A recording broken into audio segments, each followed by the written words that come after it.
Y yo siempre describo una escena que me emociona mucho, porque yo no podía comer por el tema de la hepatitis que me estaba causando la primera medicación. Yo no podía comer, no podía, tenía mucho dolor siempre aquí en esta parte, ¿no? Del hígado. Y cuando ya me cambiaron la medicación, aún seguía sin querer comer mucho. Hasta que un día mi madre me cogió la mano y me dijo: Vanessa, ¿por qué no te comes un par de uvas? Un par de albaricoques, no sé qué me dijo. ¿Por qué no te comes un par? Y no me preguntéis por qué, porque no lo sé. Le hice caso. Mm, Y yo siempre digo que mi madre se llama Ángeles. mm. Y le dije: hiciste honor a ese nombre, ¿no? No sé por qué, se formó como algo, y dije: va, me voy a comer un par de uvas. Y al día siguiente 3, al día siguiente puse un yogur y poquito a poco, 6 meses subí unos 20, 25 kilos, Wow. porque ya pude empezar a comer. Pero esa lucha entre no comas y es que es mi vida o es la muerte, otra vez esa dicotomía en mi vida, ¿no? Otra vez. Y escogí la vida.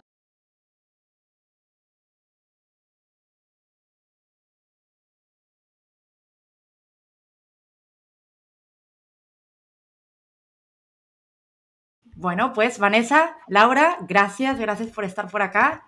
Vamos a hacer esto por primera vez. Vamos a ver cómo va fluyendo la conversación, que esa es la idea, ¿no? Que pues vamos a ver qué tal. Así que bueno, quiero comenzar por entender un poco qué son los TCA, pero ¿qué les parece si lo abordamos desde lo que no son, ¿no? Tanta desinformación que pueda haber por ahí, confusión, esta idea quizá muy limitadita de que, bueno, un TCA es una mala relación con el cuerpo o una mala relación con la comida y ya está, ¿no? Y nos quedamos ahí. ¿Qué tal que comenzamos por entender qué no son? ¿Quién quiere comenzar?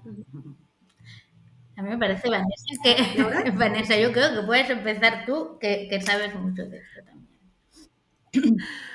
Bueno, como bien has dicho, un TCA para mí es lo último, la comida y el cuerpo, ¿no?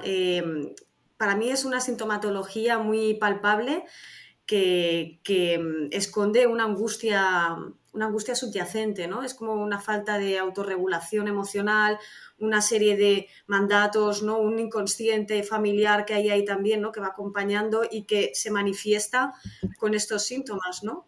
Y sí que es verdad que a nivel social todo puede ayudar a que todo esto se mantenga. Pues que si carteles, que si mensajes, que si la operación bikini, que si etcétera, etcétera. Evidentemente que eso hace que se sostenga toda esa sintomatología, pero realmente digamos que es también lo que aprovecha ese TCA, ¿no? Para mantenerme aquí agarrado cuando me dejo de ocuparme de esta angustia que hay aquí subyacente, ¿no? Entonces hay que ir trabajando en ir llevando lo inconsciente a lo consciente, porque si no nos mantenemos solo en trabajar los síntomas, que es lo que algunas corrientes, ¿no? De psicología pueden hacer, que los síntomas está bien, bien, porque hay algunas cosas que son muy graves, ¿no? Sobre todo personas que tienen muy bajo peso o ya pues su corazón no va bien, etcétera, pero nos tenemos que fijar en todo lo que hay por debajo, ¿no? Y ese es el verdadero trabajo donde vemos resistencias, donde vemos recaídas, ¿no? Porque tengo que abandonar una cosa que literal a veces te ayuda a sobrevivir.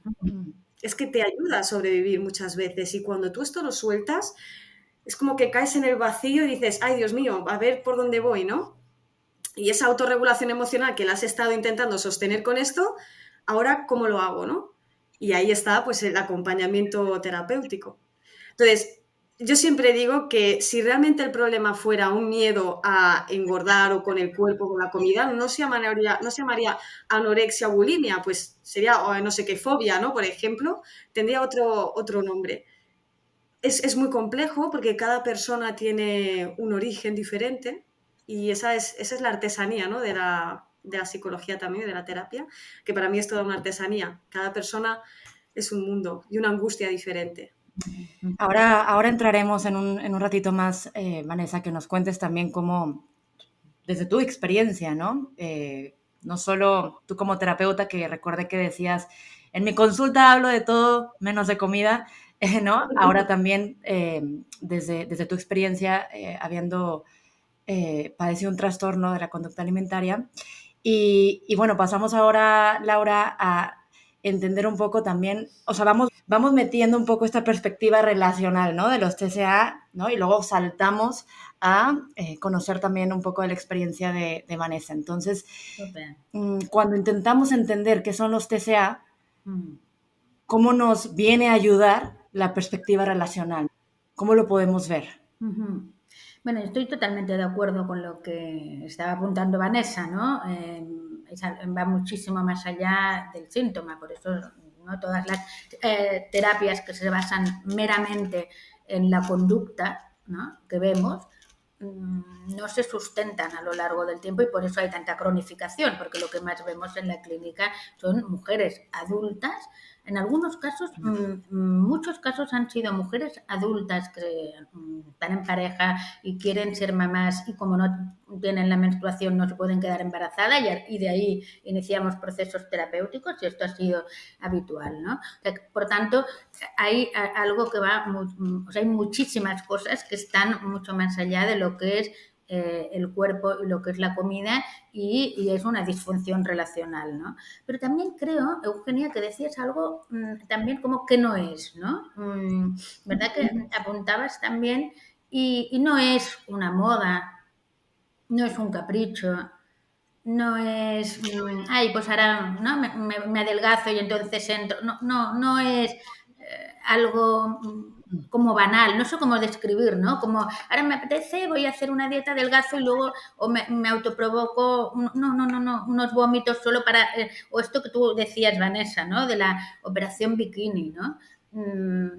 ¿Qué significa la operación bikini? ¿Significa que tengas el cuerpo que tengas justo cuando llega antes del verano? Corre, que te tienes que adelgazar, te tienes que socialmente adelgazar porque representa que entonces estarás, se supone, ¿no? Como más guapa, más aceptada, que este es el gran error, ¿no? O sea, que no hay, ojalá dejen de aparecer las operaciones bikinis, bañadores y operaciones del tipo que sea, incluso ni operaciones en el sentido literal de operación como intervención quirúrgica de reducción de estómago, por ejemplo, como en casos de pacientes bueno, que si acaso esto ya entraríamos, ¿no? Pero quiero decir que puede llegar a ser sumamente grave, ¿no? La intervención. Y es verdad que han habido intervenciones o operaciones de reducción de estómago porque habían muchos otros elementos, ¿no? O muchos otros factores que a lo mejor estaban en peligro en la vida de la persona, pero que no fueran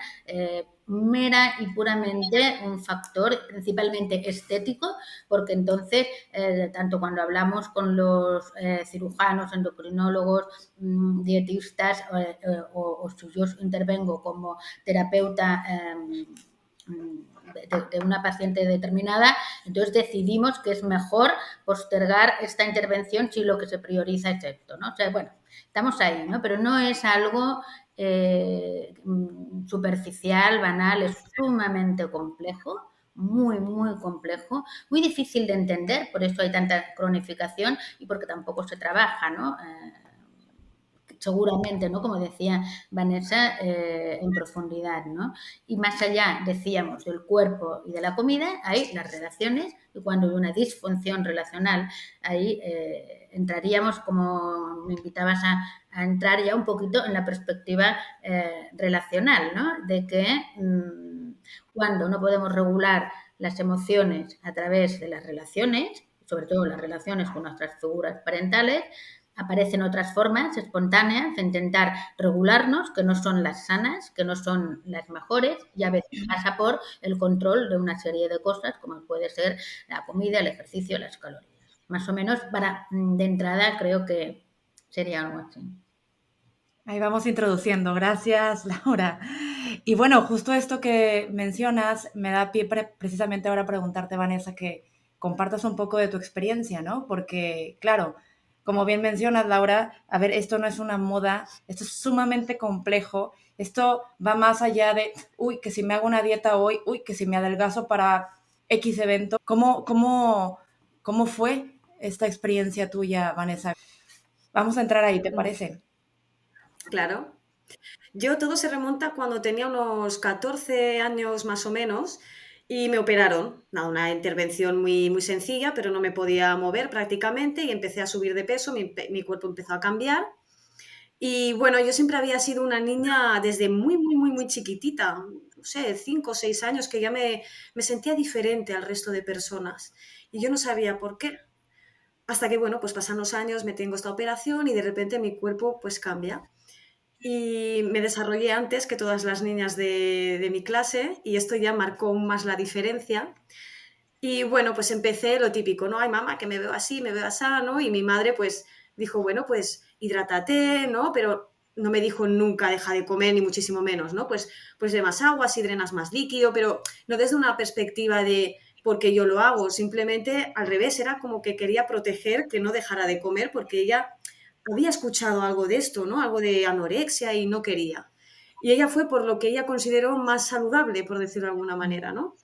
Total, que empecé, me pesaba en la farmacia y cuando veía que había bajado de peso, yo me daba un premio. Me iba por golosinas, ¿no? Hasta que un día dije, ¿para qué arruinar, ¿no? Todo el proceso que estoy haciendo y dejé ya de comprarme golosinas.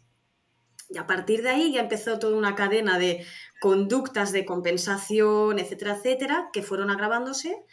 Y claro, mi madre vigilaba muchísimo el tema del peso, que no bajara mucho, etcétera, hasta que bajé muchísimo.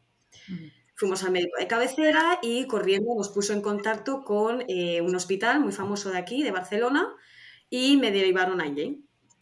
Y bueno, yo para mí era todo aquello un mundo súper nuevo. Había una parte de mí que, fijaos, como que agradecía que alguien se ocupara de esto, porque yo estaba sufriendo por todo. Por otra parte, no. Pero a la vez digo, ¡ah, qué bien que ya se están ocupando de mí, ¿no? Entro en el hospital y bueno, todo muy cognitivo-conductual, muy de me peso y si pesas y has bajado de peso te castigo, etcétera, etcétera. Me controlaban la comida muchísimo hasta que un día pues bajo aún más de peso y me ingresan en una unidad de hospital de día que iba solo unas horas. Y bueno, pues conoces a más chicas, se retroalimentan. Pero fijaos que cuando mis padres iban a terapia de padres de grupo, claro, todos empezaban a hablar de sus hijas, de sus hijos y las psicólogas también, pues bueno, son manipuladoras, solo engañan. Bueno, claro, mis padres diciendo, pero mi hija no es así. Y mis padres siempre me han dicho, es que nos hablaban de síntomas, nos hablaban de causas y decíamos, es que mi hija no es nada de esto. Y yo estaba allí con esas chicas y dije, es que yo aquí no encajo, otra vez más que vuelvo a no encajar en un sitio, ¿no? Total, que tengo varios ingresos con todo lo que eso comporta, hasta que con 18 años me dicen, bueno, Vanessa, pues ya estás bien, así que adiós, ¿no? Y ahí empieza una odisea también buscándome la vida, porque yo no sabía valerme por mí misma emocionalmente. Y nutricionistas privados, psiquiatras, etcétera, etcétera, nunca daba con nadie, jamás. Total, que tengo ya, para no extenderme mucho, ¿no? Pero tengo ya unos 27 años y empiezo a encontrarme muy mal. Yo estaba en un peso muy bajo y empiezo a encontrarme muy mal. Vomito sangre, tengo fiebre constante. Yo no sabía qué me pasaba. Me decían, tienes pulmonía. Ostras, y yo no mejoro y no mejoro. Hasta que un día, después de unos meses, amanezco con los tobillos, pero hinchadísimos. Dije, hostia, ¿esto qué pasa? Total, que mi madre me dijo y mi padre me dijo, nos vamos al día siguiente de urgencias. Y fui, y fijaos lo enferma que estaba, que tenía miedo a que me ingresaran. Y cogí una cajita de laxantes, dije, esto por si acaso, ¿no? Por si me ingresan y pues como, ay, Dios mío. Total, que me dicen, tienes tuberculosis, después de 12 horas en el hospital tienes tuberculosis. Y ostras, ¿esto qué es? Me sonó a edad media. Y dije, ¿esto qué es? Me dijo, pues nada, es una enfermedad que se puede comer los pulmones, el hígado, lo que sea, ¿no? Y me dijo, y has venido aquí y a lo mejor la semana que viene no lo cuentas. Y dije, ostras. O sea, mi madre se echó a llorar, bueno, al día siguiente corriendo, bueno, fue toda una odisea. Ese Te fue puedo, mi punto de puedo, inflexión. intervenir un segundo porque explicas, ¿no? Tan bien, Vanessa, y dices, mi madre se puso a llorar y yo estaba pensando, ¿y tú? Cuando te dijeron esto, porque es muy bestia, ¿eh? O sea, ahora estás aquí, menos mal, ¿no? Que ahora estás aquí, te diagnosticamos, pero a lo mejor en una semana no lo cuentan. Entonces es como, wow, ¿tú qué pensaste? ¿Te acuerdas? Yo estaba en shock, dije, pero me puedo morir. Me dijeron, sí. Y yo, o sea, entras en shock. Mi madre llorando, mi padre también en shock, en eso nos parecemos mucho y no sabía. Dije, ¿pero ahora qué? Pero fijaos qué mal estaba, que yo pensaba, me vais a ingresar, no me voy a poder mover. O sea, es como que tu vida, en serio, chicas, pasa a segundo plano y solo piensas en el objetivo. Mm, Es muy, iba a decir triste, pero es muy duro también, mm, ¿no? Hasta que vas asimilando todo lo que va a pasar, te explican cuál es el protocolo, pero me alegro que me preguntes eso, Laura, porque es como que emocionalmente desconecté mm, bastante. Y de hecho, hasta años después, ahora en terapia, no he notado el impacto que tuvo en mí. Es como que ahora estoy empezando, después de tantos años. mm, mm, Y fue en el 2017. Ahora estoy empezando, me impacta y me doy pena incluso, ¿no? La canalizo para no victimizarme, pero sí que dije, guau, cuánto sufrimiento, porque fue horrible el tratamiento, fue horrible. Creo que me puedo acercar un poquito más, ¿no? A esas personas que están en un proceso oncológico. Creo, me puedo acercar y no me quiero atrever a decir que es lo mismo, ¿eh? Por supuesto, pero el hecho de decir, no puedo hacer nada, mi vida era de la cama al sofá, del sofá a la cama, dolor, dolor, dolor. La medicación me estaba causando hepatitis, vuelta a empezar otra vez. Fui la que más la que más podía contagiar y lo peor de todo fue la vergüenza, mm, porque yo trabajaba en una residencia de ancianos y daba clases particulares y decirle a todas esas personas, tengo esta enfermedad, os tenéis que hacer pruebas por si os he contagiado, yo me moría de la vergüenza. No recibí buenas contestaciones en algunos casos y mi madre decía, mi hija se está muriendo, no estoy para estas cosas. Y me cogía el teléfono y lo colgaba. Y no quiero que hables con estas personas, ¿no? mm, Y bueno, poco a poco pues el tratamiento fue mejorando, evidentemente, un año tardé hasta que poquito a poco fui recuperando también, sobre todo a nivel físico, ¿no? Y esto es a lo que yo me refiero cuando yo digo que las consecuencias de un TCA no solo son la inanición o es la desnutrición, es que todo eso te puede llevar a un sistema inmune absolutamente nulo y coger todo lo que haya. mm, Y dices, ¿por qué? Bueno, porque no es, el TCA, por decirlo de alguna manera, te lleva a tal estado que eres carne de cañón, como se mm. dice, ¿no? Lo puedes coger todo. Y yo siempre he dicho que tuve tuberculosis por culpa de la anorexia. Mi caso era anorexia, que me llevó a todo esto y no eres Mm, consciente. Es que qué Y bueno, gráfico, qué bien lo estás describiendo, porque tienes razón, Vanessa, que la gente no sabe las consecuencias que tiene, y muchas, un trastorno alimentario. Y fíjate que tú de ahí, ¿no? De esta anorexia, se acabó desarrollando una tuberculosis, y es verdad, ¿no? Que y tú has dicho, ¿no? Y la edad media, ¿no? Como algo que venía y no existe, porque hay casos. Pero es verdad que hay todo este estigma del contagio y la vergüenza, ¿no? Que la vergüenza siempre está en la base de los trastornos alimentarios, ¿eh? Pero claro, para ti, ¿no? Aquello de a ver si ahora la gente se tiene que hacer pruebas, si he contagiado, ¿no? Mm, tenía que ser mm, duro. Ostras, yo, perdona, yo creo que tus padres, wow, muy bien, ¿no? Porque tu madre era como, a ver, ahora, o sea, mi hija está aquí, que si se salva, tal, o sea, esto era como, ahora lo de la vergüenza y si contagias, ahora para mí esto no, ni me preocupa, es lo de menos, ¿no? Ahora es que se pueda salvar, ¿no? Y entonces esto sí que es sí. también generar y crear también mente protectora, porque imagínate, imaginaros, chicas, Vanessa y Eugenia, que en lugar de esta respuesta, porque también podemos ir introduciendo, ¿no? El papel de las familias y de los padres, tu madre, imagínate que hubiera empezado, ¡ah! Dios mío, ¿y ahora qué va a pasar? Qué vergüenza vamos a pasar, qué va a decir la gente, y tú ya en el estado de shock, y lo has escrito muy bien, ¿no? ¿Cómo debió ser tan traumática la noticia? Porque dices que hasta ahora no estás pudiendo conectar realmente con lo que sentiste. Entonces yo estaba pensando, bueno, pues tus padres al menos has nombrado más a tu madre. Has dicho, mi padre es más, o que tú eras más como tu padre, ¿no? No tu padre como tú, sino tú como tu padre, ¿no? Más de quedaros en shock, pero tu madre, oye, todo lo que iba haciendo, bueno, ahora que es lo prioritario, esto, ¿no? O, ¿no? Y el hecho de no encajar, ¿no? Por ejemplo, yo estaba apuntando algunas frases tuyas y cuando tú has dicho, aquí tampoco encajé, yo he puesto menos mal. Pero menos mal, porque, porque de verdad que la experiencia de muchísimas personas que, que han estado ingresadas, esto que tú dices de la retroalimentación, ¿no? De unas a otras, este efecto mimético, ¿no? Este efecto aquí sí que hay un contagio emocional, ¿no? Se aprenden y por imitación, ¿no? Haces cosas que a lo mejor no se te hubieran ocurrido. Y yo tengo algunas pacientes, estoy pensando en concreto en una que estuvo 6 meses ingresada y que estamos escribiendo muchas cosas sobre las cicatrices, sobre todas sus autolesiones. Y bueno, es una chica maravillosamente, o sea, inteligente, con muchísimos más recursos de los que creía, pero que ella salió, ¿no? del ingreso, estando aún muy grave, y muchas veces me decía, Laura, si una no ha estado ingresada, no sabéis lo que es. Es una película de terror. Es horroroso cuando tú entras hacia allí, ¿no? Te despides de tu familia, vas a un lugar que no conoces, que todos son normas y castigo, lo que tú decías, ¿no, Vanessa?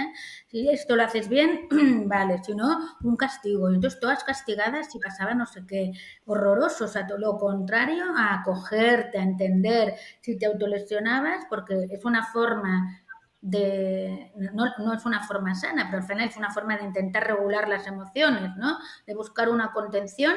A lo mejor tenías permiso para salir, pues castigada y no tienes permiso, en lugar de poder decir, a ver, ¿qué ha pasado, no? ¿Cómo es que te has autolesionado? ¿Qué te pasa? ¿Cómo te sientes? ¿No? Y bueno, ¿no? Estos abordajes que son tan diferentes a lo que se necesita en el momento, ¿no? Me ha hecho ir pensando, ¿no? En todo esto y a veces ser diferente, ¿no?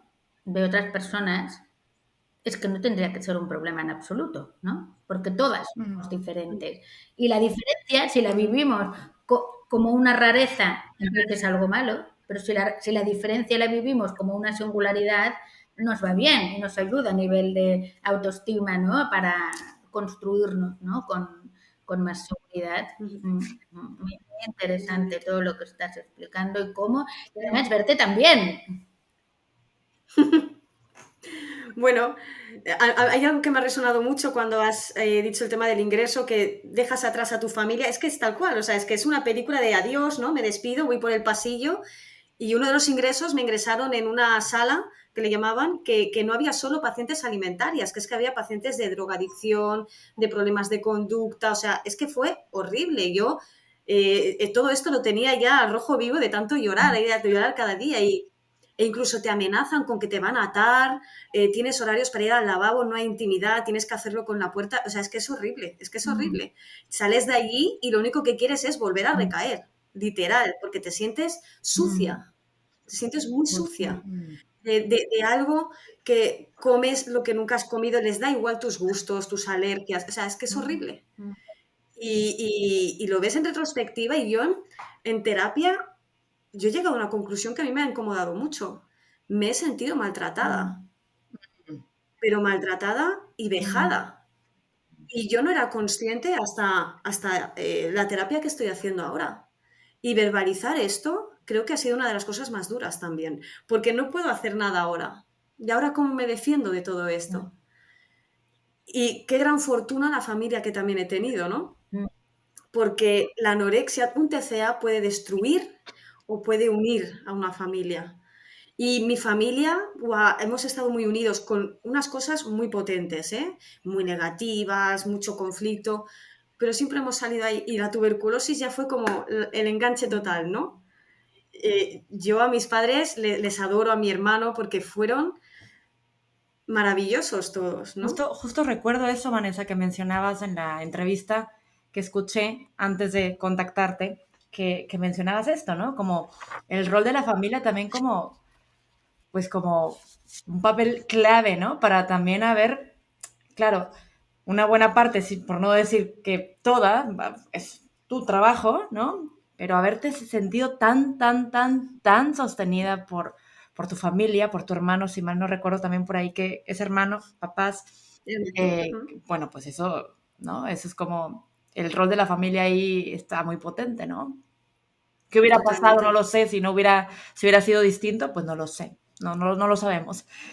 Bueno, Vaya, no sé si estaríamos hablando, por ejemplo, ahora a las 3, por como ejemplo. está hablando ahora Vanessa, habiendo salido Ujú, de todo esto. mm, Lo dudo, de verdad, ¿eh? Sí, sí. Ya te digo, hay mucho conflicto, pero no sé, esto es algo que a mí me fascina también mucho, ¿no? Las dinámicas que puede haber en una familia, que para ellos es totalmente nuevo también esto, de mis padres, ni idea de lo que es la anorexia, ellos hacían lo que les decían los médicos, pero a medida que iba pasando el tiempo, ellos también se iban como especializando, digo yo, ¿no? Y, y sí, sí, sí, el tema de la anorexia fue brutal y el tema de la tuberculosis es como ya la guinda del pastel, ¿no? Y de ahí yo estaba deseando que mi padre llegara de trabajar porque estaba todo el día sola y me ayudaba a ducharme porque es que me quedé en el chasis.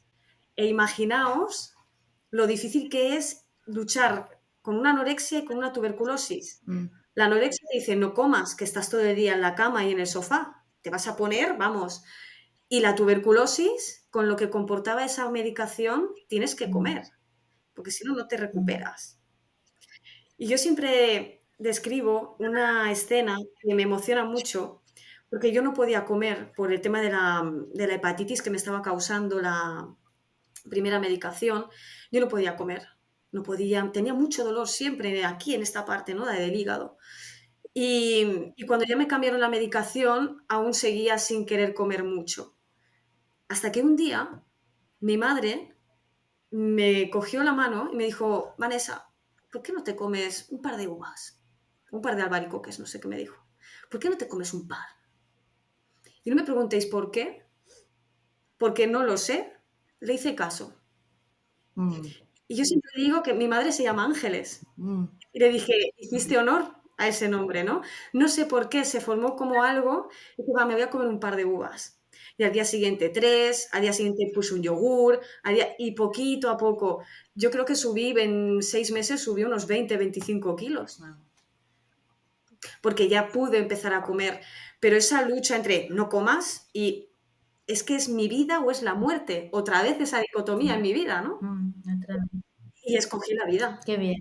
Porque una muy buena amiga me dijo, esto lo tienes que contar, Vanessa. mm. Y bueno, pues poquito a poco fui remontando. A veces me cuesta poner en palabras cómo lo hice cuando me preguntan, ¿y cómo lo hiciste? Dije, no lo sé, fue Pero algo. fíjate cómo lo has explicado. Es que me ha puesto la piel de gallina.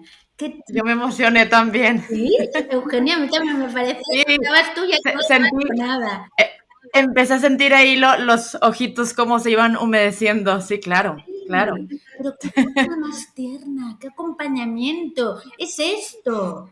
Esto es lo relacional. Es que no hace falta definiciones complicadísimas. Tenemos un ejemplo de lo relacional. Tu madre preocupada, cálida, tierna, cariñosa, que te coge la mano y te dice, Vanessa, ¿por qué no te comes, Mm, no?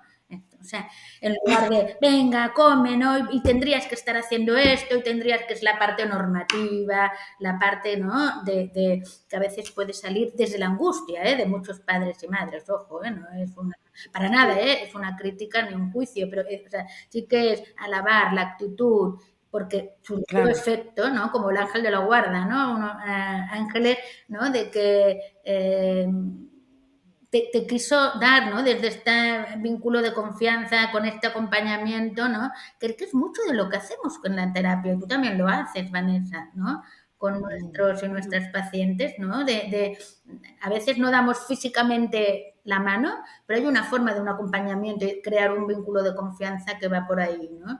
Y esto es terapéutico y esto surte efecto y el efecto es que tú pudiste empezar a comer, ¿no? Y esto es preciosísimo, pero además es que es real y además es el ejemplo práctico clínico y teórico de lo que es lo relacional, la conexión emocional, de lo que es un acompañamiento relacional que es desde la emoción y la relación y no desde lo normativo. Tienes que hacer esto, no lo estás haciendo bien, juzgar y entrar en estas dinámicas muy habituales de reproches y culpas mutuas, ¿no? Entre pacientes y las madres o padres, que es habitualmente porque estas mamás y estos papás están muy angustiados también por el estado de estas hijas, y es verdad que muchas de estas hijas o hijos sí que tienen esta parte que les decían en el hospital, ¿no? A tus papás, Vanessa, es que son manipuladoras y son,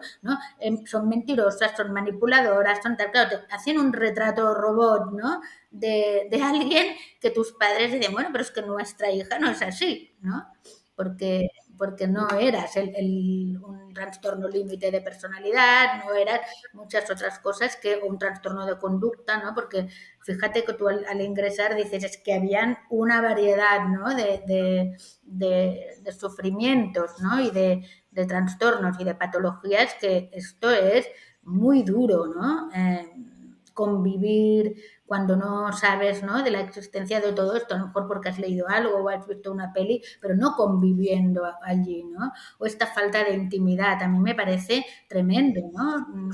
Sí. No poder ir al baño ni con la puerta cerrada, ¿no? Sí, sí, sí. Totalmente. Y aparte también, lo que no se entiende desde esas perspectivas, que esa manipulación que se ejerce, sí, se manipula, pero porque está intentando sostener el síntoma, no quiere, ella quiere, queremos seguir con este síntoma, no me obligues, por lo tanto, si tengo que mentir, voy a mentir, pero necesito esto para sobrevivir, es que es pura supervivencia, no se manipula así como así porque estoy jugando un juego psicológico o estoy haciendo cualquier cosa, no, estoy intentando sobrevivir y yo me lo voy a jugar todo ahí. Pero es que esto ya viene de la enfermedad, es que es la mirada que se le da a esa manipulación. Tú la puedes ver de muchas maneras, pero si la ves desde una perspectiva de supervivencia, tiene todo el sentido del mundo. Igual que una persona con problemas de alcohol o drogadicción o ludopatía, es que va a querer agarrarse a ello. Entonces, ese es el sentido que tenemos que darle a la manipulación, ¿no? Esa manipulación de la que hablan de que somos así o somos asá. Y después también, puntualizando el tema de la familia, ¿no? Se destruyen mucho los vínculos. En mi familia se destruyeron muchos los vínculos, pero lo que cuenta también es la reparación de ese vínculo, que no va a ser igual que el que había antes, va a ser mejor si ambas partes quieren. En mi caso, no se habló, no te sientas con tus padres y vamos a reparar el vínculo, no hablas esto, simplemente es una dinámica que se da, es un querer y es también un necesito. No pasa nada por decir necesito a mi padre, necesito a mi madre. Yo tuve una ruptura de vínculo muy fuerte con mi padre, pero ahora es mejor que antes. Cada uno sabemos cuál es nuestro lugar, sabemos hasta dónde llegar, etcétera, etcétera. Y se destruyen mucho los vínculos y esto no es algo que pueda negar, hermanos y sobre todo padres, que son los que vivimos ahí, pero la reparación también puede ser un proceso muy bonito si los demás quieren, ¿no? Y esto también es algo a apreciar en una recuperación de TCA, ¿no? Y Vanessa, gracias. Justo me viene ahora a preguntarte lo siguiente, ya sea que Vanessa tú me contestes y luego también aportes tú, Laura, porque probablemente hay mucho por ahí también que compartir.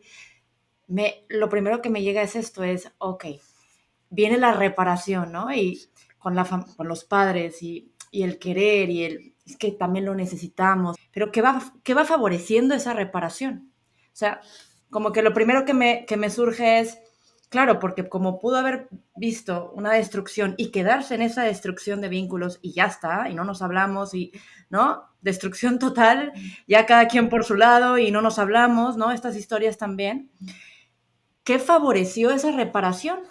¿Qué viene ¿no? ¿Qué comenzó a ser distinto, ¿no? Para que entonces, bueno, no se tuvo esta conversación de, bueno, juntémonos, hablemos, si queremos reparar, ¿no? Pero ¿qué contribuyó a que esto comenzara a darse, ¿no? ¿Qué vino? ¿Fue tu propio acompañamiento, ¿no? El haber, por ejemplo, llegado con esta terapeuta, ¿no? todo este peregrinaje, ¿no? De un terapeuta, otro y otro, y haber encontrado, ¿esto ayuda? ¿Cómo funciona, no? Una vez que estás ya ahí, ¿no? En mi caso, lamento decepcionar mucho, pero no fue la terapia. Ok. La que estoy haciendo ahora, ¿eh? La que estoy haciendo ahora sí que estamos trabajando cosas más inconscientes, ¿no? A nivel de sistema familiar, pero en ese momento, pues sería antes de la tuberculosis, ¿eh? Te estoy hablando Mm, 22, 23 años. No fue la terapia. En mi caso, para mí es una pregunta muy difícil de contestar. Y podría decirte como varios factores. En el caso de mi padre, por ejemplo, yo estuve mucho tiempo sin hablarnos, conviviendo, que es muy difícil, y con un pozo de odio increíble, ¿no? Hacia él, porque yo sentía que él no me entendía. Y creo que es como que mi mirada cambió y también porque me sentía muy cansada. Digo, estoy cansada de tener tanta rabia y tanto odio. Estoy mm, muy cansada. Un año es suficiente. Y empecé como a ver, cambió mi mirada hacia mi padre. ok. Empecé a pensar, es que él hace lo que puede, es que es su hija, él no sabe, no entiende, no hace. Y cuando estuve con la tuberculosis, mi padre, si es algo físico, sabe perfectamente lo que tengo que hacer, pero algo muy emocional le cuesta. Y hay mucha rabia. Yo, por ejemplo, hay muchas pacientes que tienen mucha rabia a sus padres porque no me entiende, y yo quiero, y yo quiero, que yo quiero. Por más que tú quieras, tu querer no va a hacer que esa persona pueda entenderlo, porque es algo muy complejo. Mm, Si nosotras hemos tenido que estudiar durante tantos años para entenderlo, papá y mamá no han estudiado esto. Entonces es cambiar esa mirada hacia ese familiar mm, también, ¿no? Hablar mucho con mi madre, ¿no? En este caso también, pues tu padre es, tu padre el otro. Y es como cuando vas picando piedra, se va picando, picando, picando. Y en mi caso fue un día que estaba en la cocina y dije, ¿quieres mayonesa? Con la boca así, ¿eh? Comunicación no verbal, ¿quieres mayonesa? Y él dijo, sí. Y a partir de ahí ya fue como todo rodado, ¿no? Hay que tener mucho cuidado también, ¿no? Porque la ira no se va de un día para otro, pero lo vas trabajando tú ya una misma. Este es mi mm, caso, sin acompañamiento terapéutico. A lo mejor otra chica, otro chico te dice, pues yo hablarlo mucho con mi terapeuta, etcétera, etcétera, pero no fue mi caso. Por eso es tan difícil para mí decirte qué cambió, ¿no? O qué reparó esos vínculos. Y con mi madre siempre estábamos muy fusionadas en este sentido, ¿no? Y, y era un poquito más fácil.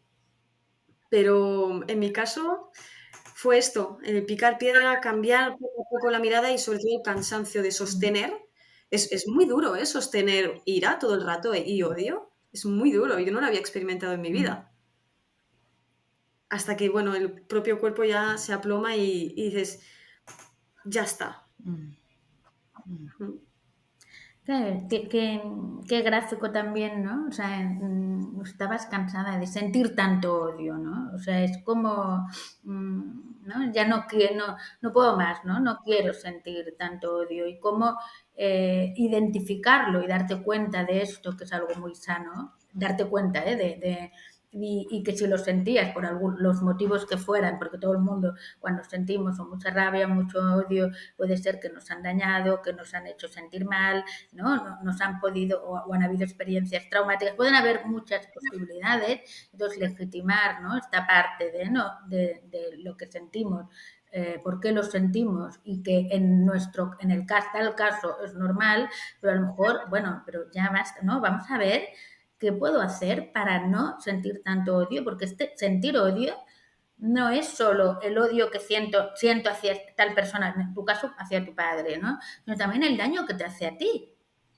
O Mm, sea, cuando una persona siente mucha rabia, mucho odio, o sea, unas emociones negativas muy intensas también son muy dolorosas, porque son muy difíciles de sostener y de acoger, porque te hacen sentir mal, culpable, a veces puedes avergonzarte de sentirlas y es muy complicado, es muy complejo. Y la reparación es la gran vía y el perdón muchas veces, porque tú has dicho, ¿no? Lo has dicho mejor que lo que diré ahora, ¿no? Pero has dicho algo así como que, bueno, al final mis padres han hecho lo mejor que han podido, o sea, no han estudiado para conectar con las emociones, para ayudarme ¿no? a autorregularme. Es que ni nosotras lo hemos estudiado de adultas. pero no nos enseñan en las escuelas, no hay educación emocional. No hay nada de esto. Y entonces es muy difícil. Y para nuestros padres y madres, y ya no digamos abuelos, abuelas, que no se hablaba ni de lo que era una emoción, ni si estaba bien sentir, depende de qué emoción, ¿eh? Sino al revés. Había, ¿no? ¿Os acordáis? ¿No? Bueno, vosotras sois más jóvenes que yo, pero mucho, abundaba mucho la ley del silencio. Si había pasado algo en una familia, o por vergüenza, o por miedo, o por tal, las cosas te tapaban, o por pudor. Y no hablar de las cosas es peor, porque necesitamos poder dar voz al dolor, a las cosas que nos duelen, a las que nos han hecho y a cómo nos sentimos. Pero en aquella época no se hablaban de las cosas.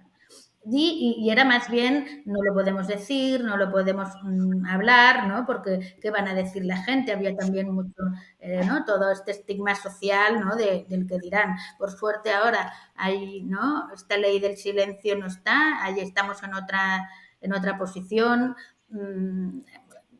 Se habla mucho de las emociones, todo y que también hay que decir que a veces en las redes sociales hay algunas, ¿no? Confusiones y a veces se hablan de una forma que no es la más adecuada.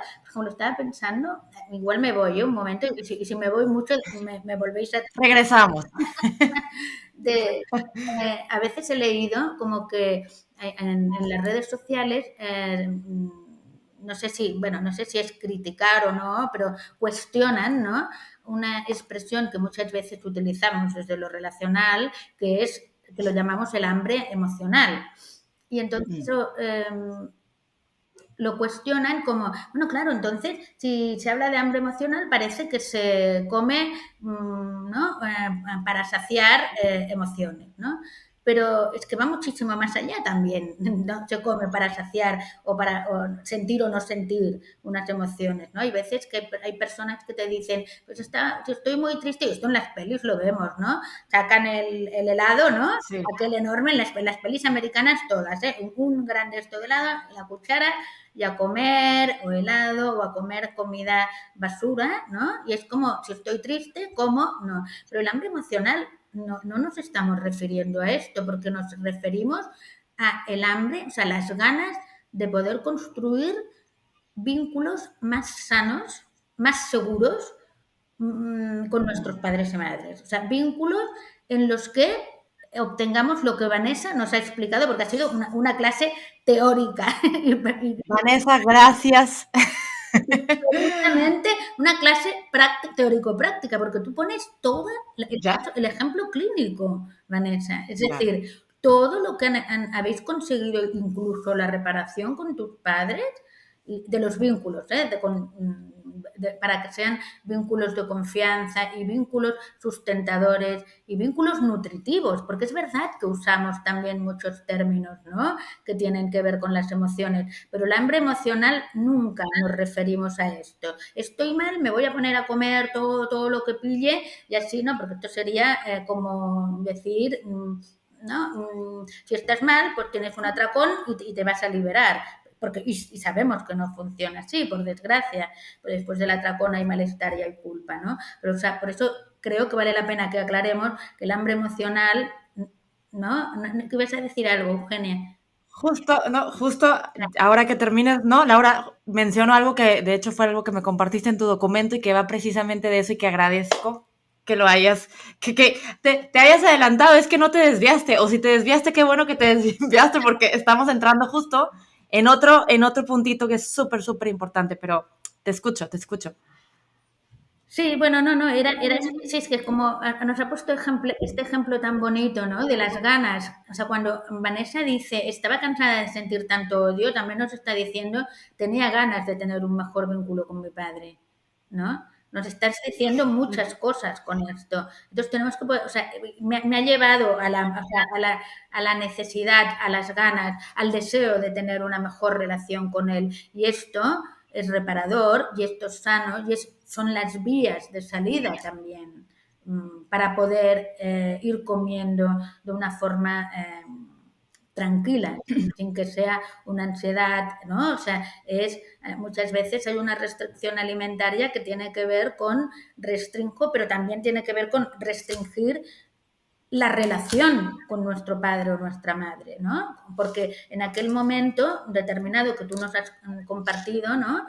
No era, por los motivos que sean, una relación en sintonía ni una relación conectada, sino que había lo que a veces decimos un desacompasamiento relacional o había, no sé, una ruptura.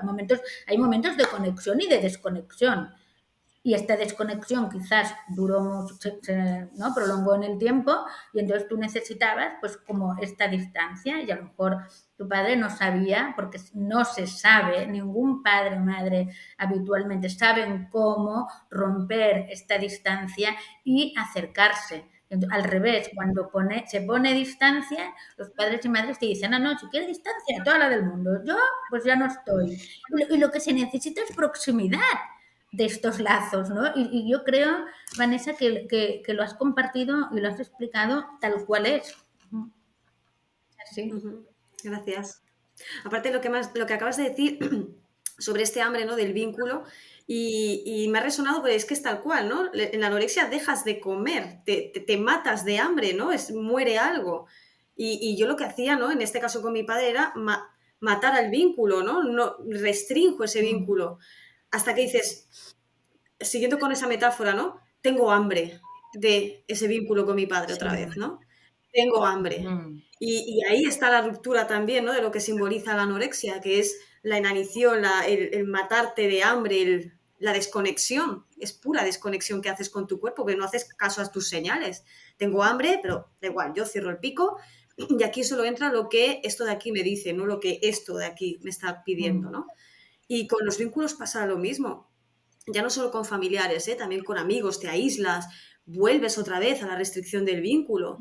Nadie me comprende ya, pero aquí hay una expresión en Cataluña que es para l'orella, ¿no? Es de, párate y escucha. Los demás también te están diciendo que ellos quieren estar contigo, pero te aíslas en esa burbuja, ya no solo por lo que comporta alimentar un vínculo, sino pues por eventos sociales, que si quedan, que si toman algo y tú te aíslas en esa burbuja, que esto ya forma parte de esa sintomatología, ¿no? En el TCA. Pero tal cual, estoy súper de acuerdo con la que ha dicho Laura también del hambre emocional. Yo cada vez que escucho, con la broma, ¿no? De que yo cada vez que escucho a una influencer o a decir, que le preguntan, ¿y cómo puedo saciar estos antojitos o la ansiedad por comer? No lo tengas en casa. Es como, cada vez que pasa esto, muere un gatito. No me gusta. No me gusta. No eres quien para decir esto. Porque mis pacientes me lo dicen, es que yo escucho esto y siempre pienso, pero si tengo un supermercado debajo de mi casa, ¿qué me impide ir y comprármelo, no? Y es esto, no estáis entendiendo lo que son, lo que vosotros llamáis esos antojitos, o ese hambre emocional, o tengo ansiedad por comer. No se entiende, ¿no? Y bueno, pues no puedes pelearte con todo el mundo, pero sí al menos divulgar y poder, las personas al menos que vienen a consulta, poder enseñarles esto.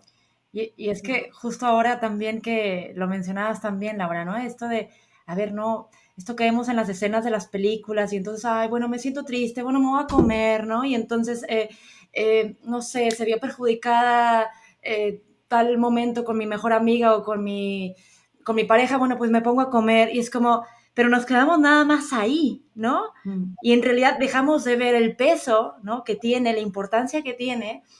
Decir, no, en realidad, claro, no es tanto que nada más porque esté triste o ansiosa, sino que qué está debajo de eso, ¿no? ¿Qué estoy necesitando, ¿no? Esta hambre, como decías, Laura, por la proximidad, ¿no? Muy bien, súper. Lo has integrado y captado súper bien, como siempre. ¿Va por ahí? A ver, ¿estoy entendiendo bien? Sí, una pasada, has hecho una integración brutal. Además, el peso, me ha encantado cuando dices el peso, Eso. además hablamos de peso, porque en la anorexia el peso y las calorías y todo esto es muy importante. Y además, fijaros que es la antítesis a lo que se necesita. Es decir, si estoy mal y me quedo sola mirando la tele y ahí comiendo el botecito aquel de helado y como más grande mejor, en lugar de, si estoy sola y estoy mal, ¿a quién puedo llamar? ¿Con quién puedo hablar?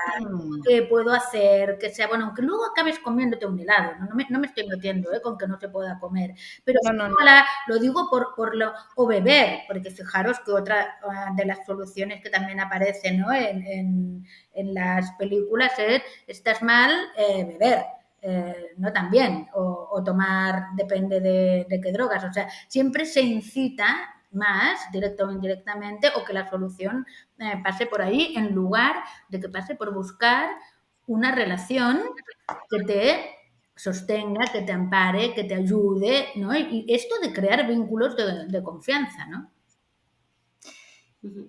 Quiero que entremos, por favor, ahora, a ver, porque hemos hablado de la experiencia de Vanessa, ¿no? De la reparación de los vínculos, de esta hambre por la proximidad, hambre por...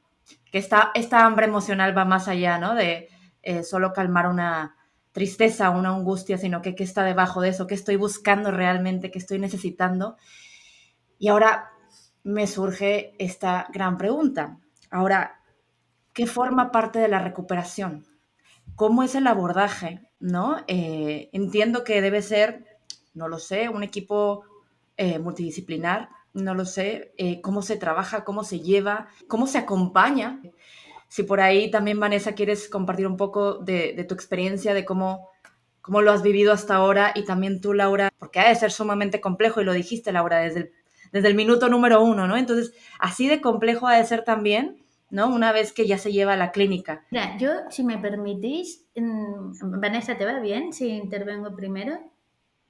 Por supuesto, faltaría Hombre, más. ¿no? Porque no sé si tú tenías algo ahora como muy, ¿sabes? Aquello que decimos en la punta de la lengua, ¿no? Tengo algo muy, muy a punto, muy...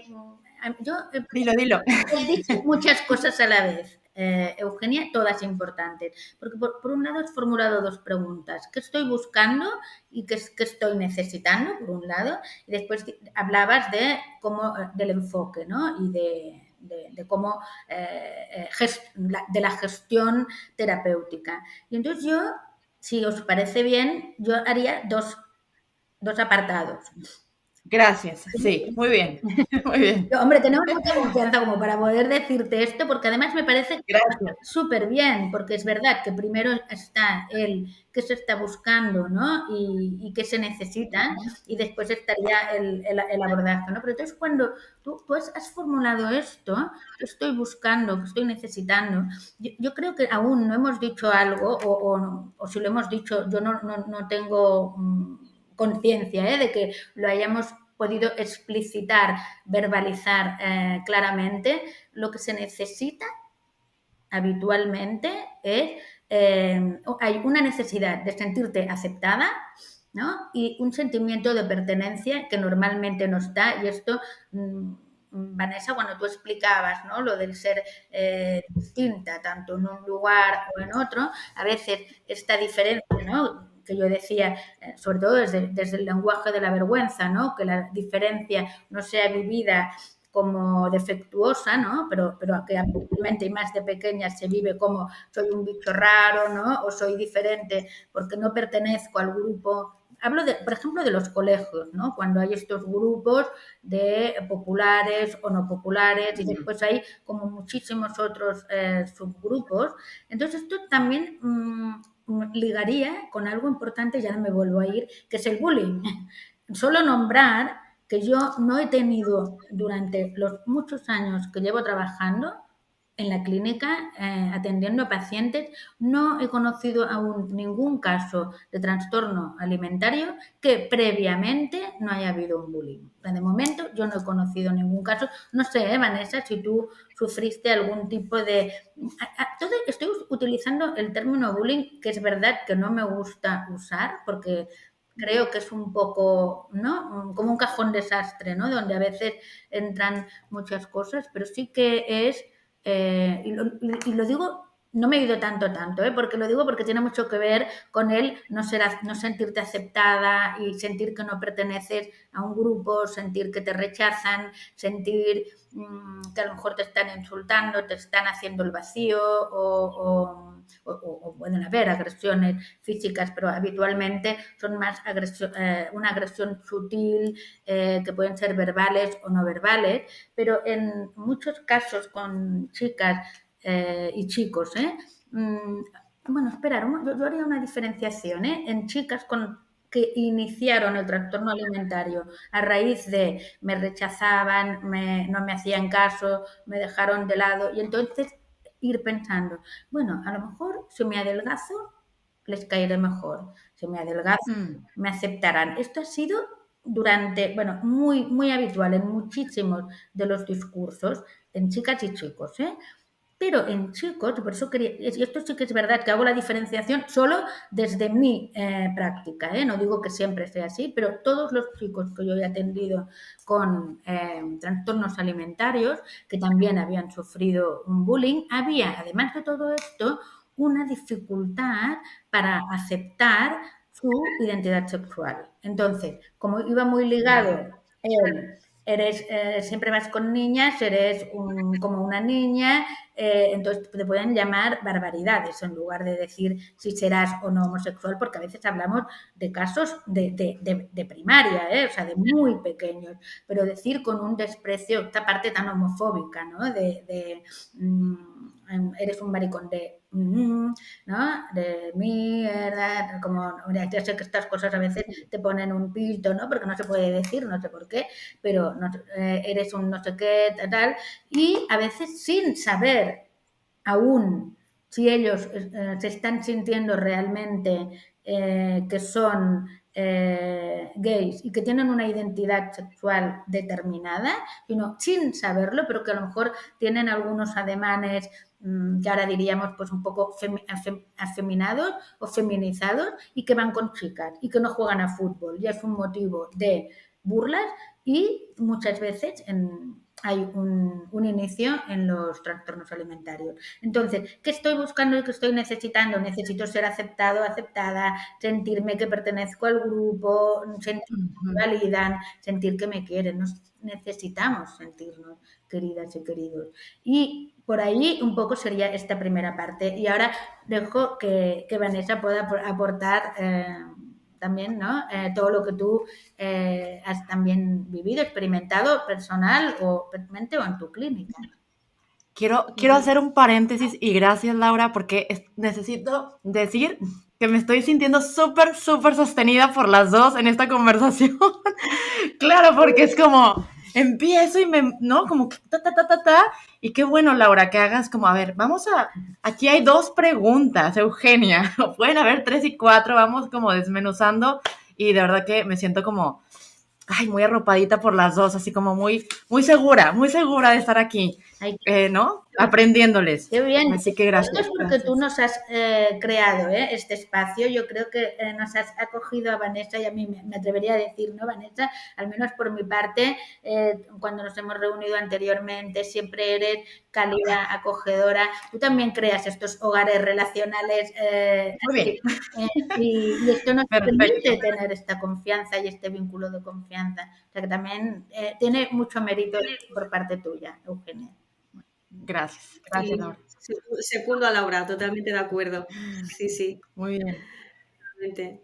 Yo, siguiendo a Laura, totalmente de acuerdo. Sí que también he visto mucho un sentimiento de justicia, ¿no? De miradme, ¿no? De justicia. Quiero que mis padres me miren también, sobre todo el tema de los padres, ¿no? Y de pertenencia absolutamente. Cada persona con su propia historia y según su concepto de pertenencia, ¿no? Porque, por ejemplo, pues tengo una paciente que es la última, ¿no? De los hermanos, se lleva mucha diferencia y ella es como que está ahí, ¿no? Tú veniste al mundo, pues mira, no estabas dentro de nuestros planes y esto ha afectado muchísimo a la hora de relacionarse con ellos, con sus hermanas, sus hermanos, etcétera, ¿no? Y totalmente de acuerdo con el tema de la pertinencia. Al fin y al cabo, creo que es como que buscan una mirada, busco que me mires, ¿no? Que veas que estoy aquí, que tengo mis necesidades emocionales también, ¿no? Y bajo mi propia experiencia en el tema del bullying o de pertenencia, era como un sentimiento que yo tenía, pero era aparentemente yo me llevaba muy bien con mis amiguitos, ¿no? Sobre todo en el colegio, pero sí que es verdad que en mi casa han habido épocas de mucha precariedad económica y esto conllevaba pues una serie de decisiones por parte de mis padres, totalmente lógico, de restricción, ¿no? Que esto también va mucho con el tema de la anorexia. Y yo veía que si mis compañeros y mis amiguitos notaban que yo no llevo, yo qué sé, el mismo disfraz que ellos, no van a querer ser mis amigos. Entonces, siempre he estado en ese filo, ¿no? De la adaptación. Después, en secundaria, en el instituto, tenía siempre muchísimo. Para mí eso era la jungla. A mí me dicen, ¿volverías a tener entre 12 y 16 años? No, no los volvería a tener. Fue una época muy oscura. Y ahí ya tenía el TCA yo y sí que me comparaba mucho con las chicas, con sus cuerpos. No lo hacía tanto por adaptarme a ellas, sino por que no me vean diferente. Sinceramente, no sé si era por temor a que me pudieran acusar de algo o por confirmar que soy diferente, ¿no? Entonces era muy camaleónica, yo me adaptaba mucho, siempre con unos límites, porque ahí estaban mis padres, ¿no? Con cuidado con esto, cuidado con otro, pero era muy camaleónica. Y cuando no me podía adaptar, entonces había como una crisis emocional, ¿no?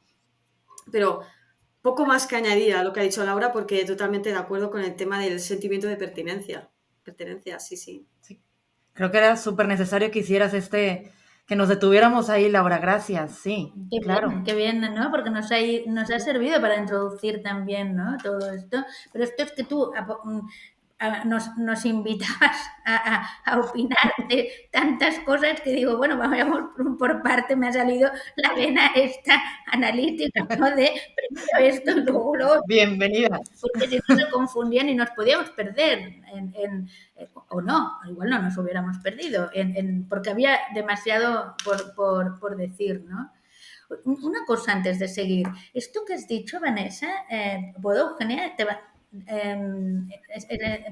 Una de las frases, quería rescatar, ¿no? Repescar una de las frases que ha dicho Eugenia, que me parece, Eugenia, perdona, Vanessa, de esta posibilidad y capacidad que tuviste de ser camaleónica, ¿no? De adaptarte, ¿no? Entiendo, ¿verdad? ¿No? A diferentes contextos, ¿no? Diferentes lugares, personas. Esto llevado a un extremo, o sea, siempre tengo que adaptarme a cada uno de los contextos diferenciados, ¿no? En los que estoy conviviendo. Sería lo que también llamamos, que también tiene mucho que ver en muchos casos de trastornos alimentarios, es un término, pero a ver, teórico, pero lo desglosamos un poquitín, ¿no? Que es un sistema de acomodación patológica, ¿no?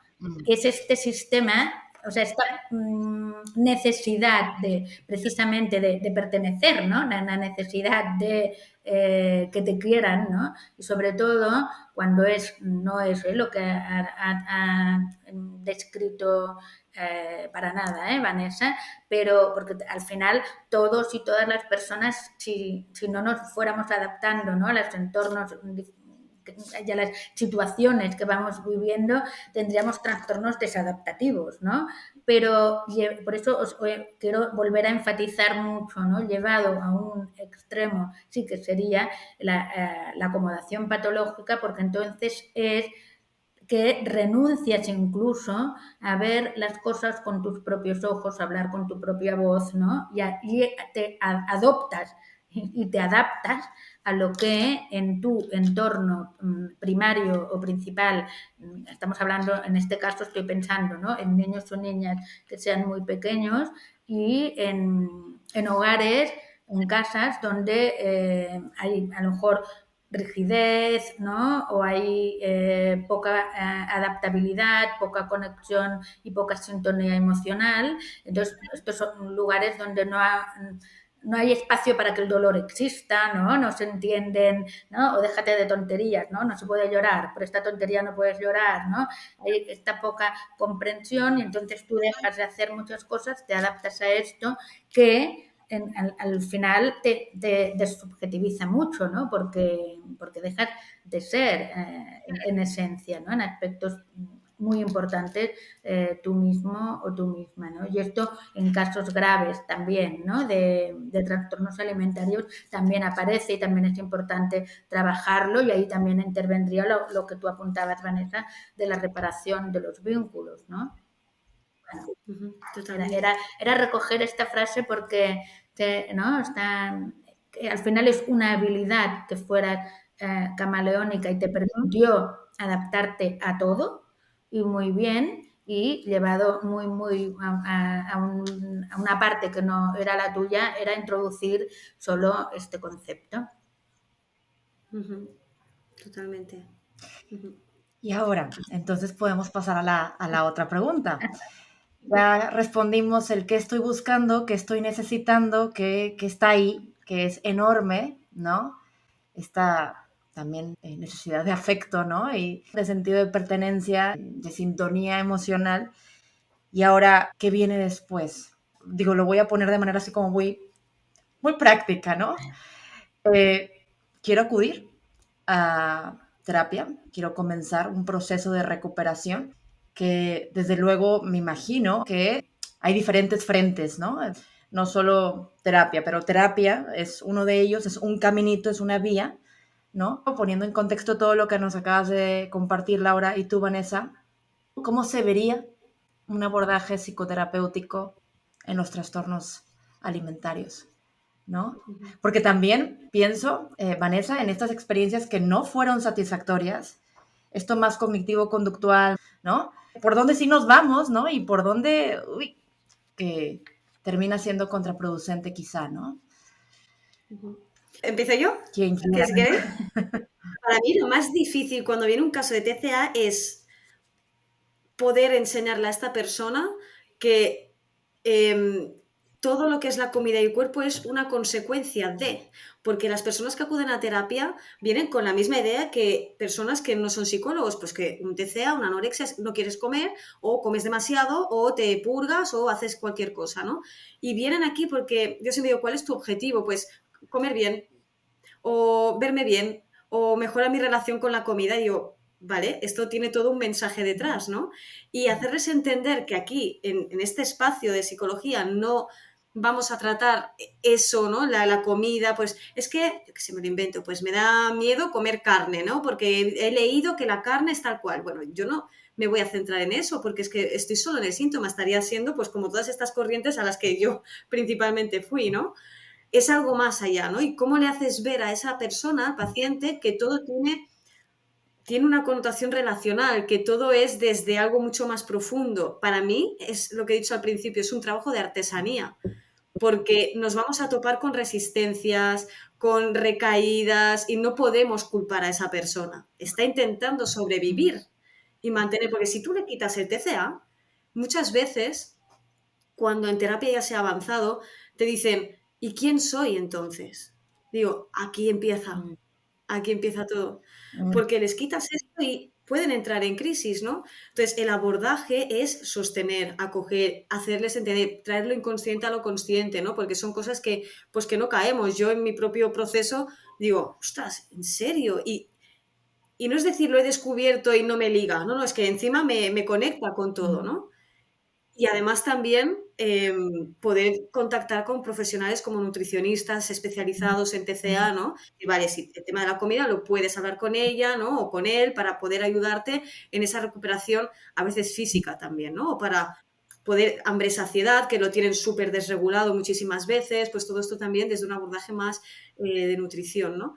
Pero principalmente el abordaje para mí es esa conciencia, ¿no? De desmitificar ciertas cosas y a partir de ahí poquito a poco, hilando, ir hacia la familia. A veces le digo, hazme tu genograma, ¿no? Por hacer, ¿no? Y a lo mejor esa persona no tiene mucha idea porque le estoy contando o le estoy pidiendo esto, ¿no? ¿Qué tendrá eso que ver con mi relación con mi cuerpo y con la comida? Y digo, tú tranquila, o tú tranquilo, ¿no? Que todo esto se irá descubriendo. Pero son esos vínculos, son todo lo que hemos estado hablando durante la tarde de hoy, pues eso es lo interesante, ¿no? Pero sí que me he encontrado que a veces pues hay muchas resistencias y hay que reducir a primera e ir poco a poco, porque hay muchas personas que acuden a terapia sin estar preparadas para ir a terapia. Y a veces hay que decir, ostras, espera, está muy centrada, tiene una sintomatología increíble y abordar algo más profundo, más inconsciente, es como, ¿qué dices? O sea, yo estoy aquí sufriendo y ¿qué me estás contando, no? Y entonces hay que ir poquito a poco. Y cada persona, evidentemente, que es un mundo, ¿no? Podrás abordarlo antes o después, o más o menos, en función a la predisposición también que tenga esa persona. en escuchar, ¿no? O en trabajar. Me surge una pregunta que esto, Laura, ¿no? Aunado a lo que está compartiendo Vanessa, es justo esto, ¿no? Porque escucho trastorno de la conducta alimentaria, ¿no? Y me acordé mucho de lo que decías de la voz del cuerpo, ¿no? Entonces, ahora que me respondas, voy a añadir nada más una pregunta. ¿Qué papel, qué rol juega el cuerpo ahí en la recuperación? ¿Cómo entra la piececita por ahí de la relación con el cuerpo? En fin, que ya me estoy adelantando, pero nada más lo quería dejar ahí para que no se me olvidara después. Yo solo puntualizar antes de la hora que no es un tratamiento lineal. Eso. Es decir, no es primero esto, primero después esto. Es algo que, bueno, va fluctuando, no es ni siquiera en paralelo. Es algo que se va viendo en terapia, ¿no? Es esa magia que vas viendo. Y claro, por supuesto que el cuerpo entra ahí, ¿no? De la desconexión a la conexión, ¿no? Mm, Pero por eso también considero importante trabajar con un nutricionista, porque ayuda a regular todo esto también, ¿no? Totalmente de gracias, acuerdo. Vanessa. Sí. Claro, fíjate, la voz del cuerpo, ¿no? Es una forma de hablar. O sea, el cuerpo cuando hay toda o restricción o no restricción, ¿no? O hay ingesta excesiva o hay, ¿no?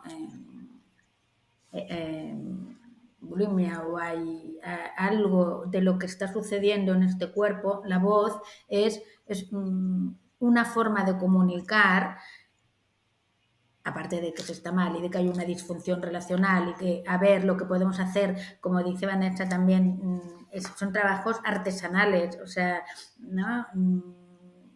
De mucho cuidado, de ir poco a poco, de adaptarte mucho a los tempos de cada paciente, ¿no? Porque cada paciente, incluso en cada paciente hay épocas que puedes abordar más o menos, ¿no? Depende también, bueno, de cada patrón relacional y de la experiencia subjetiva, ¿no? De cada uno. Pero en esta voz del cuerpo, lo que sí que vemos es que hay como una estructura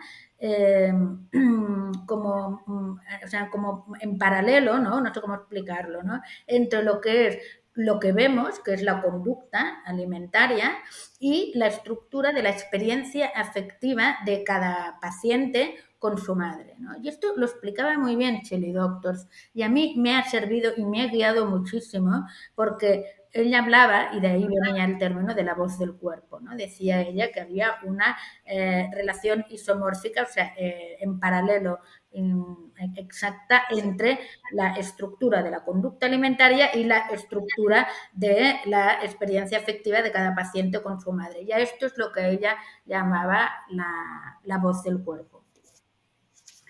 Y también a lo mejor tenemos que poder escuchar una voz que es una voz distinta, que no es una voz como lo que estamos hablando nosotras, que le estamos poniendo palabras y nos estamos escuchando, ¿no? Si estamos diciendo las tres, estamos interactuando, vamos hablando bastante ordenadamente y bastante, aunque una diga, espera, yo añado, puedo hacer, pero todo, ¿no? Desde un sumo respeto y con un orden y bueno, ni que lo hubiéramos ensayado, nos podría estar quedando mejor, ¿no?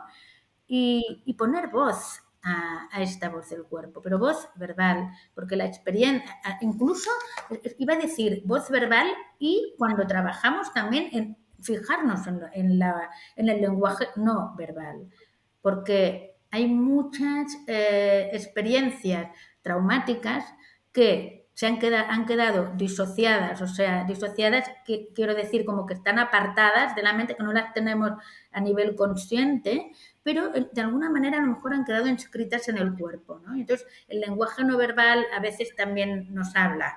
Y diferente a lo que decíamos de la voz del cuerpo en el trastorno alimentario, ¿eh? Y entonces, bueno, es ir integrando. O sea, allí donde hay desintegración y desconexión en el trabajo este artesanal, como muy bien describe Vanessa, donde había más desintegración, cada vez vamos adquiriendo más integración y donde había más desorganización, más organización, ¿no? A nivel mental. Y entonces esto es crear un espacio acogedor en cada una de las consultas donde los y las pacientes se puedan sentir escuchadas, se puedan sentir sentidas, comprendidas, que estamos conectando. conectadas, que no las estamos juzgando, no estamos criticando, no somos jueces, somos psicólogas, o incluso si fuéramos psiquiatras, ¿no? Es decir, nos dedicamos a escuchar, como Donna Orange diría, con un segundo oído, ¿no? A escuchar todas estas voces que a veces son verbales, a veces no son verbales, que están en el cuerpo o están por allí y les damos un lugar. Y entonces, creando este espacio acogedor y que no juzga ni critica, sino que acoge todo lo que ha causado dolor en el pasado o en el presente y lo podemos trabajar, identificar y transformar en nuestro presente, nos permite poder proyectar un futuro mejor, porque si no es como alguien que está encarcelada en el sentido de atrapada o atrapado en un síntoma. No te imaginas algo, una vida mucho mejor, ¿no? Entonces, también hay una metáfora que a mí me gusta mucho y creo que a ti, Eugenia, también te gustaba, de aquella metáfora de Galit Atlas, ¿no? De la cocina, ¿no? De hablar, ¿no? Del espacio terapéutico, ¿no? Como una cocina, ¿no? En la que nosotras cocinamos junto a los pacientes, pero nosotras, las terapeutas, o los terapeutas no somos el chef, como antes, ¿no? El terapeuta o la terapeuta era el que se suponía que sabe, ¿no? El que todo lo sabe, ¿no? La parte, ¿no? De esta que no intervenía, se supone, ¿no? En el escenario terapéutico analítico, ¿no? Y entonces el que todo lo sabe y ahora no. Ahora sabemos que somos dos subjetividades en interacción en cada consulta. Ahora nosotras estamos co-construyendo un espacio entre tres subjetividades en interacción, y en la consulta sería con la paciente, o si es en un espacio de pareja también puede ser que sean tres subjetividades en interacción, y se trata de que se sientan, que puedan construir un vínculo de confianza y atreverse a explicar cosas que a lo mejor antes no han podido explicar, y al no sentirse eso que hemos dicho, ni cuestionados, ni criticados, ni avergonzados, ni todo esto, a lo mejor podemos ir poco a poco y artesanalmente construyendo una narrativa de su vida y de su historia en la que donde han habido, bueno, es que ahora me he ido a lo de la cocina, espera, digo, o sea, construir esta narrativa, pero para construirla necesitamos estos ingredientes. Entonces, en estos ingredientes de la cocina en la que estamos los dos mano a mano cocinando, necesitamos una serie de ingredientes que son o del pasado o del presente del paciente, y entonces se cocinan, pueden ser hervidos, fritos, al horno, como sea, y esto, este simple hecho ya hace una transformación al cocinar, ¿no? Entonces los cocinamos para preparar que el futuro sea mejor. Y para eso necesitamos que en cada uno de estos ingredientes se sientan a gusto o acogidos y entendidos, los puedan aportarnos estos ingredientes, porque si no hay ingredientes no hay posibilidad de cocinar. Y por eso es tan importante que el espacio sea acogedor, por eso es importante que nuestra escucha sea empática y sostenida y no crítica, y no sé, generar todo esto, y que la cocina, bueno, seguro que al final salen menús y platos que son más o menos buenos y apetecibles. Siguiendo justo esto que mencionas, Laura, que lo compartías en tu documento, ¿no? Buscando la integración de estas experiencias afectivas, decías, experiencias afectivas no integrables, ahora buscando que se puedan digerir, ¿no? Como estos alimentos, entonces, que una vez que caen,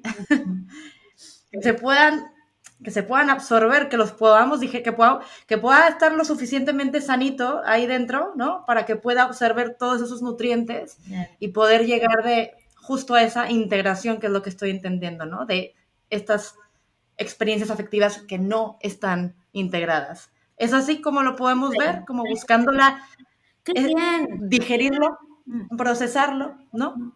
Qué bien que Por ahí. hayas sacado sí, porque ahora no lo tenía en la cabeza, sí, que lo habíamos comentado, ¿no?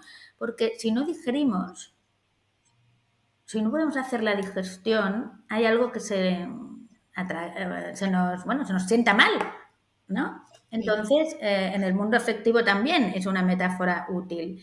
Entonces, es importante poder digerir justamente para lo que dices, para que después pueda haber esta buena digestión, esta integración, porque si no, lo que no se digiere sienta mal y puede salir o se nos queda, ¿no? Por ejemplo, es como los estados mentales, ¿no? Los estados mentales son transitorios, pero si duran demasiado tiempo en nuestra mente, ¿sabéis? Cuando hay estos bucles, estos pensamientos repetitivos, porque no se ha podido hacer una buena digestión.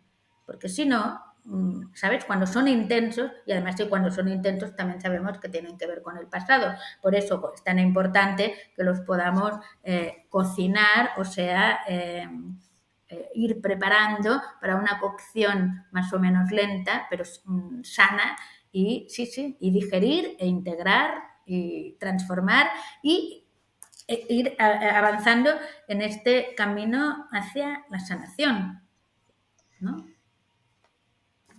Laura y Vanessa, que si no detengo esto, bueno, que yo sigo y ya es su tarde de sábado, así que, bueno, primero agradecerles por su tiempo, por acompañarme en esta horita y media, que ya nos extendimos media hora más, no tanto, pero bueno, necesito ser consciente también de su tiempo. Y gracias de verdad que yo me sentí súper acompañada, súper segura todo el tiempo por las intervenciones de ambas, que sí, que por aquí y que no se nos vaya esto y qué tal, ¿no? Y de verdad que gracias. Me gustaría escuchar si quieren agregar algo más antes de irnos. Aquí yo encantada las escucho. Yo, si me permitís, estoy encantada, también alargaría aquí, no sé si nos daría aquí la noche en España, pero estoy súper cómoda, súper a gusto, eternamente agradecida, Eugenia, a ti por invitarme, por darme voz, ¿no? Creo que me dijiste, esto lo tienes que contar, ¿no? Y gracias por darme este espacio. Me he vaciado también un poquito más, el hecho de contarlo vacía y ayuda también muchísimo a nivel personal. Y muchísimas gracias, Laura, porque no puedo tener mejor compañera de podcast en este caso. Súper bien, me he sentido muy acogida por ambas, o sea que eternamente agradecida. Pues bueno, me parece que las tres hemos sentido, ¿no? Este confort, esta comodidad, ¿no? Y el sentirnos, ¿no? Muy acogidas, muy respetadas y con mucha confianza, ¿no? Y creo que realmente has sido muy crack, Eugenia, ¿no? Uniendo toda la parte tan clara, y además sobre todo preciosa, ¿no? Por la tan buena evolución, ¿no? Y por lo bien que estás, Vanessa. Y toda, ¿no? Cuando nosotras estábamos hablando, ¿no? de si hacíamos este segundo podcast, ¿no? La posibilidad de hacerlo 3 es una maravilla porque es muy potente, ¿no? Sí. Yo creo que sumamos muchísimo o multiplicamos y me he sentido de verdad muy a gusto, muy bien también. Me ha enriquecido mucho el escucharos, ¿no? Interactuar con dos personas tan inteligentes como vosotras. Así que sí, también es verdad, cuando has dicho 1 hora y media, digo, ¿cómo puede ser y cómo nos pasa de rápido el tiempo cuando estamos bien, ¿no? Sí. Y lo repetiría 1000 veces más, así que bueno, espero que en algún momento nos podamos volver a encontrar. No sé, hablaremos de qué, no lo sé, pero por ahora muy contenta me voy, así que gracias. Pues me parece que nos A vamos ti. todas muy contentas y muy agradecidas. Pues hasta la próxima, que podamos co-construir más experiencias interesantes. Muchas gracias.